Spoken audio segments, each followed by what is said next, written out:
자, 할렐루야. 안녕하십니까? 자, 오늘은 예수 그리스도에 대해서 여러분들에게 말씀을 드리겠습니다. 성경에서 예수님께서 자기 자신을 향해서 어떻게 이야기합니까? 이 성경은 나에 대한 이야기다 라고 성경에 기록되어 있습니다. 주님 직접 말씀하셨습니다. 그죠? 여러분 잘 아시죠? 바리새인들과 제사장들이 성경을 통해서 영생을 얻고자 성경을 상고하는 것을 보고 너희가 영생을 얻고자 성경을 상고하거니와 그 성경이 나에 대한 기록이니라 이렇게 이야기합니다. 그러면은 우리가 구약에도 예수님이 보여야 되고 신약에도 보여야 되고 어느 곳곳에 다 예수님이 보여야 됩니다. 그게 정상이죠. 근데 예수님이 보이지 않으면은 그것은 성경을 잘못 해석하고 있는 것입니다. 그것이 주님이 가르쳐 주신 거예요. 이 세상 모든 이야기는 예수에 대한 이야기입니다. 예수에 대한 이야기. 자, 그러면요 오늘 우리가 지금 현재 이 기독교가 말하고 있는 이 하나님에 대해서 성경과 다른 것이 있다면 우리는 내려놔야 됩니다. 그죠?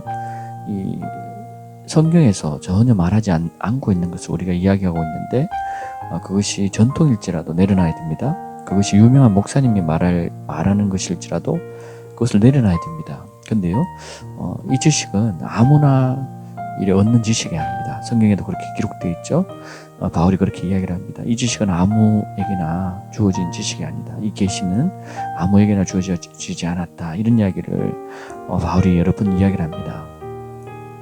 자, 이 계시를 여러분들이 깨달아야 됩니다. 이 계시는요, 영생을 얻는 지식입니다. 영생을 얻는 지식이기 때문에 이 계시를 깨닫는 자들이 주님을 바르게 바라볼 수 있고 주님을 바로 알고 믿을 수가 있다. 그 이야기를 하고 싶고요. 자, 그러면요, 이 말씀을 여러분들에게 풀기 위해서 다시 한번 여러분들에게 말씀을 드립니다. 우리가 이 빌립보서에서도 예수 그리스도의 그 형상이 예수 그리스도 아는 고상한 지식이 우리 안에 이렇게 충만하길 원한다라는 그 바울의 고백이 있죠. 빌립보서에 그 내용이 나와 있습니다. 그죠? 그 보면은 우리 속에 예수의 형상이 충만해야 됩니다. 예수 그리스도께서 누군지를 우리 속에 알아야 된다. 바울은 내가 예수 그리스도를 붙드는 것, 그리고 십자가만을 붙드는 것, 이거 이외에 모든 것을 배설을 내겠다. 여러분 그렇게 말하지 않습니까? 그런데도 예수가 누구라고 이야기하면 여러분 믿지 않고 이렇게 하면 안 된다는 거죠. 전통과 교리 이런 것들을 다 내려놔야 됩니다. 주님이 오셔서 가장 먼저 바리새인들의 누룩을 조심하라. 그들의 전통으로 하나님의 의와 인과 신을 버려놓으라. 이렇게 말하죠. 그죠? 이것을 잘 들어야 됩니다. 그것을 바리새인들의 목소리를 듣고 전통을 따르게 되면 주님의 음성을 들을 수가 없습니다. 주님의 계명을 절대로 따를 수가 없습니다. 자, 그러면요, 하나님은 어떤 분이신가 우리가 성경을 통해서 한번 봅시다. 그죠? 하나님 어떤 분인지. 히브리서 13장 8절 예수 그리스도는 어제나 오늘이나 영원토록 동행하시느니라. 예수 그리스도 하나님이시죠. 그죠? 예수 그리스도 하나님이신데 어제나 오늘이나 영원토록 동일하다. 과거나 현재나 미래나 동일하신 분입니다. 그분의 말씀은 동일하다는 겁니다. 여러분, 그분이 말씀 속에 바뀐 거는 제사제도 이거 이외에는 거의 모든 그분의 말씀은 율법의 말씀은 동일하다. 그리고 여전히 그 말씀이 적용되고 있다. 주님께서 오신 것은 율법을 완전케 하려 오셨다. 주님이 십자가에 달려 돌아가심으로 그 율법을 완성시켰다. 그래서 누구든지 예수를 믿는 자마다 예수가 누군지를 알고 믿어야 됩니다. 예수가 누군지를 모르고 믿는 것이 아니고 예수가 누구인지를 우리가 알고 믿을 때, 그분을 알고 우리가 영접할 때 우리에게 영생이 있다는 것을 성경은 이야기하고 있습니다. 자, 히브리서 13장 9절에는요 여러 가지 다른 교훈에 끌리지 말라 이렇게 이야기합니다. 여러분, 이 바울 시대도 1세기경에도 여러 가지 다른 교훈이, 다른 진리, 거짓 교리, 이 다른 예수 이런 것이 에베소 교회와 갈라디아 교회와 고린도 교회를 미혹하게 했습니다. 이것은요 사실입니다. 성경 그대로 기록된 내용입니다. 근데 성경에서 말하는 것들 다시 한번 여러분들에게 말씀드립니다. 하나님 말씀보다 여러분 다른 말씀이, 하나님 말씀에 없는 것들이 여러분이 있다면요, 그거 다 내려놔야 됩니다. 그 우상입니다. 그것에 여러분 그런 교훈에 끌리면 안 된다. 그 이야기를 성경이 하고 있습니다. 자, 하나님이 어떤 분인지 제가 이 주제를 처음부터 여러분들이 꺼낸 이유는요, 사실 굉장히 민감한 주제입니다. 하나님은 삼위일체 하나님이냐 아니면 유일하신 하나님이냐, 그것에 대해서 제가 이 말씀을 이제 드리고자 싶어서 여러분들에게 말씀을 드리는데요. 자, 그러면 제가 여러분들에게 질문을 하겠습니다. 성경은 누구에 대한 기록인가? 제가 처음에 여러분들에게 말씀을 드렸습니다. 요한복음 5장 39절, 너희가 성경에서 영생을 얻는 줄 생각하고 성경을 상고하거니와 이 성경이 곧 내게 대하여 전가하는 것이다. 성경이 누구에 대해서 전가한다? 예수님에 대해서 이야기한다고 예수님 자신이 이야기합니다. 제가 말씀드렸죠. 구약에도 예수님이 보여야 되고 신약에도 예수님이 보여야 되고 과거에도 현재에도 미래에도 주님의 말씀은 동일하다. 그죠? 이것을 붙들면 이해할 수 있는 거예요. 자, 두 번째 여러분들에게 질문하겠습니다. 구약의 아브라함과 이삭과 야곱이 믿은 하나님은 몇 분의 하나님이겠습니까? 여러분, 그때 삼일째 하나님 예수 그리스도께서 예수 그리스도의 형상이 그들에게 나타났을까? 여러분, 그들이 믿은 하나님은 삼일체일까? 여러분, 유대인들이 무엇을 믿죠? 유대인들이 유일하신 하나님을 믿습니다. 이슬람도 유일하신 하나님을 믿습니다. 알라를 믿습니다. 알라는 유일하시다, 그렇게 믿습니다. 그죠? 유대인들이 이 기독교를 인정하지 못하는 이유가 뭔지 아십니까? 이 삼위일체 때문입니다, 여러분. 삼위일체, 그러니까 하나님이 다른 분이 있다. 다른 예수도 하나님이다. 이렇게 이야기함으로 인해서 성경과 다르기 때문에 그들이 믿지 못하는 겁니다, 여러분. 자, 그러면요, 질문 세 번째입니다. 신약에서 사도행전에 바울이 말한 옛선조들의 신앙을 본받아라고 사도행전 24장 14절에 이렇게 이야기합니다. 그러나 이것을 당신께 고백하오니, 즉 그들이 이단이라고 하는 그 도를 따라서 내가 내 조상들의 하나님을 섬기고 율법과 선지서들에 기록된 모든 것을 믿으며, 이렇게 기록되어 있습니다. 여러분, 바울이 섬긴 조상들의 하나님은 삼위 하나님입니까? 홀로 하나이신 하나님입니까? 유일하신 하나님입니까? 누구입니까? 이 당시에도 마찬가지입니다. 바울이 믿었던 그 예수가 바로 하나님임을 바울은 고백한 내용들이 사도행전에 수없이 보입니다. 눈이 가려지고 귀가 가려지면 그것을 볼 수가 없습니다. 읽어도 깨달을 수가 없습니다. 그것이 이 계시가 열려야지 깨닫는 것이고요. 자, 근데요, 그때도 이 사람들은요, 바울에게 이단이라고 이야기를 합니다. 여러분, 어떻게 생각하십니까? 이 사실이 오늘 또 변함이 있습니까? 없습니까? 이상하지 않습니까? 자, 질문 네 번째입니다. 성경 그 어디에 3이라는 말이 있습니까? 여러분, 요즘에는 성경 무료 프로그램이 많아서 다운받아서 성경 검색을 해보면요, 3이라는 말 자체가 한 구절도 성경에 기록되지 없습니다. 그러면요, 이 용어가, 이 말이 도대체 언제부터 유래됐는지 여러분 혹시 한번 찾아보셨습니까? 여러분, 찾아보시면요, 놀라운 비밀들이 보여집니다. 우리가 얼마나 크게 속고 있는지를 우리가 알 수 있죠. 자, 질문 다섯 번째입니다. 성경은 하나님이 유일하신 하나님, 홀로 하나이신 주제라는 표현은 하나님이 몇 분이라는 말입니까? 한 분이시죠, 그죠? 홀로 하나이신 하나님, 유일하시다는 한 분입니다, 그죠? 여러분이 있는 것이 아닙니다. 성경 그렇게 이야기합니다. 요한복음 17장 3절, 영생은 이것이니 하나님은 유일하시고 또 그에 보내신 자 예수 그리스도를 아는 것이다.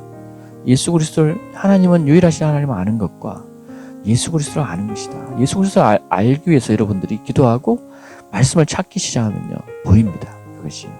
그전에는 여러분들이 찾지 않으면 보이지 않습니다. 놀랍지 않습니까? 말씀을 그대로 믿는 자들은 보입니다. 무릇 경건한 자들, 하나님의 의의 말씀을 따라 갈급한 자들은 이것이 보입니다. 자, 그러면요, 마지막으로 여러분들에게 질문하겠습니다. 여러분이 삼위일체 하나님을 삼위일체로 믿느냐, 유일하신 하나님을 믿느냐에 따라서 성경을 자세히 보면요, 영생이 나누어집니다. 여러분이 잘못 믿음으로 영생을 잃어버릴 수도 있고요, 성경에서 말하는 것을 믿음으로 영생을 얻을 수도 있습니다. 여러분, 너무나 중요한 말씀입니다. 자, 그러면요, 우리가 삼위일체 하나님이라고 주장하는 신학, 현재 오늘날 신학들은 이렇게 이야기합니다. 그죠? 그 신학의 대표적인 그 삼위일체 하나님에 대한 말씀의 근거가 없이 그들이 주장하지는 않을 거 아닙니까? 그래서 제가 그들이 주장하는 이 근거를 몇 가지를 들어봤습니다. 첫 번째, 성경에 하나님께서 이 사람을 창조할 때 우리의 형상을 따라라는 창세기 1장 26절의 말씀을 갖고 이 삼위일체 하나님이 세 분이다 라고 이야기합니다. 하나님이 이르시되 우리의 형상을 따라 우리의 모양대로 우리가 사람을 만들고 그들로 바다의 물고기와 하늘의 새와 가축과 온 땅과 땅에 기는 모든 것을 다스리게 하자 하시고, 자, 우리의 형상을 따라 우리의 모양대로 우리가 사람을 만들고 이렇게 표현하고 있습니다. 하나님이 세 분인데 또 하나님으로서는 한 분이다 이렇게 이야기하면 왠지 하나님 얼굴이 세 개 같은 그런 어떤 표현이 될 수도 있죠. 근데 우리의 형상은 하나입니다, 그죠? 이 사람의 몸과 사람 속에 있는 영, 그죠? 영혼 이렇게 이루어져 있습니다. 그러면 우리가 같은 형상으로 봤을 때 하나님은 어떤 분이냐? 한 분이죠, 그죠? 한 분으로 봤을 때 성경에서 표현하는 그 하나님을 한 분으로 봤을 때 우리가 하나님을 한 분으로 알 수 있죠. 자, 그러면요, 왜 우리라는 표현을 통해서 이 사람들이 삼위일체 하나님을 잘못 믿고 있을까? 여러분, 그 근거는요, 제가 이 해석의 오류라고 봅니다. 우리가 보면은 억지로 풀어서 해석해서 이단에 빠진다고 이야기를 성경이 하지 않습니까? 억지로 풀어서. 그래서 이런 내용들이 바로 억지로 푸는 내용입니다. 다른 것이 아니고, 이단들은 당연히 지금 현재 문선명이라든지 통일교, 또 문설명에서 나온 안산홍, 또 신천지 이런 그런 모든 교회들은 100% 이단입니다. 그들은 예수 그리스도 자체를 부인하죠. 자기가 예수라고 하고 하니까 이거는 말할 필요도 없는 겁니다. 하지만 그보다 더 근본적인 현재 지금 오늘날 기독교의 미혹을 알아야 됩니다. 이것만 가리울 수 있다면 사단은요 어마어마한 일을 업적을 이룬 거죠. 많은 사람을 미혹해서 지옥으로 데려갈 수 있겠죠, 그죠? 네, 하나님이 세 분이라고 이야기하니까. 자, 여러분, 자, 그러면요, 이 우리라는 표현을 표현이 있고, 자, 그다음 두 번째 이 삼일체 주장을 하는 자들의 이야기가 뭐냐면 하나님을 창세기 이 구약의 하나님을 표현할 때 이 엘로힘이라는 복수 형태로 표현된 것들이 이 곳곳에 중간에 있습니다.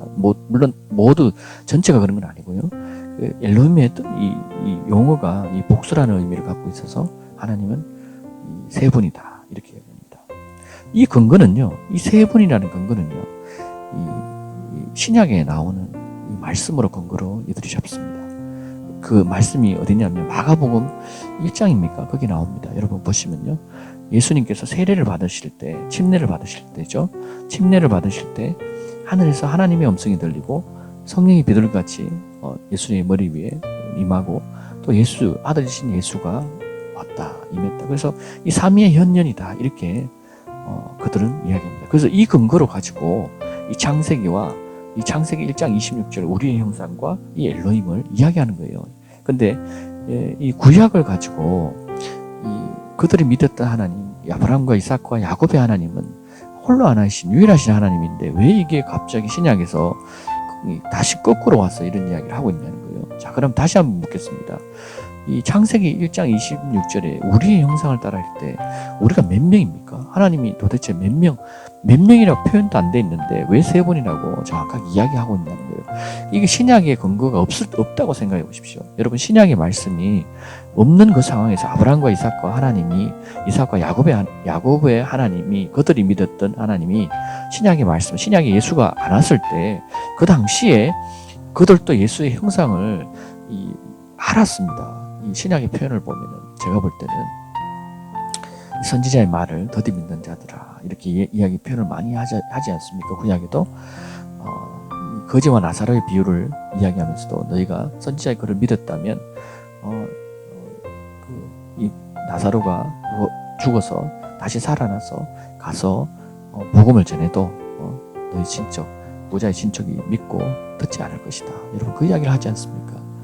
그것을 근거로 봤을 때 우리는 이 구약의 이 선지자들과 이 아브라함과 이삭과 야곱의 하나님은 유일하시고 또 그들이 믿었던 하나님은 예수가 나타나지는 않았지만 그 예수의 형상이 하나님으로서 충분히 육체 가운데 이 하나님 형상이 충분히 보였다고 저는 확신합니다. 성경에 곳곳이 증거하고 있는 내용 아닙니까? 그죠? 자, 그러면요. 또 이들이 주장하는 근거 중에 하나가 뭐냐면 신약이 물과 피와 성령, 물과 피와 성령에 대해서 이야기하면서 물과 피와 성령은 삼이다 이렇게 이야기합니다. 여러분, 그죠? 세 분이다 이렇게 이야기한 표현이 좀 나옵니다. 그죠? 그래서 이런 표현을 하는데, 그다음 다섯 번째 이 보호자 우편, 보호자 우편이라는 표현을 통해서 예수님이 하나님의 보호자 우편에 앉으셨다 이런 표현을 통해서 삼위를 이해를 한다 이렇게 얘기합니다. 그 다음에 여섯 번째, 여호와가 예수 그리스도면 왜 스스로 아버지라는 표현을 신약에 그렇게 많이 예수님이 인용하시냐, 이것을 어떻게 해석해야 되느냐, 이런 것들. 자, 이런 게 민감한 주제입니다. 우리가 유일하신 하나님으로 만약에 보게 되면 이런 문제가 해결돼야 되고요. 이 삼일체 하나님으로 바라보게 되면은 또 성경이 해석이 안 되는 게 너무 많습니다. 오히려 삼일체 하나님으로 해석했을 때 성경이 풀리지 않는 내용들이 더 많습니다. 자, 그러면요, 지금 이 근거를 하나씩 제가 여러분들에게 이 반박하고 이 말씀에 대한 오류, 또 말씀에 제가 유일하신 하나님을 이야기하는 이 성경의 이 말씀을 근거로 여러분들에게 말씀을 드리겠습니다. 자, 그러면요, 다음 시간에는 제가 방금 6가지 이 주제로 여러분들에게 말씀드린 이 주제로 하나씩 이 해석의 오류가 어떻게 되고, 그럼 성경에서 말하는 것은 무엇인지, 첫 번째 우리라는 표현이 무엇이 잘못되었고 성경에서는 우리라는 표현을 무엇을 말하는지 여러분들에게 성경 말씀을 근거로 말씀을 드리겠습니다. 다음 시간 뵙겠습니다. 감사합니다.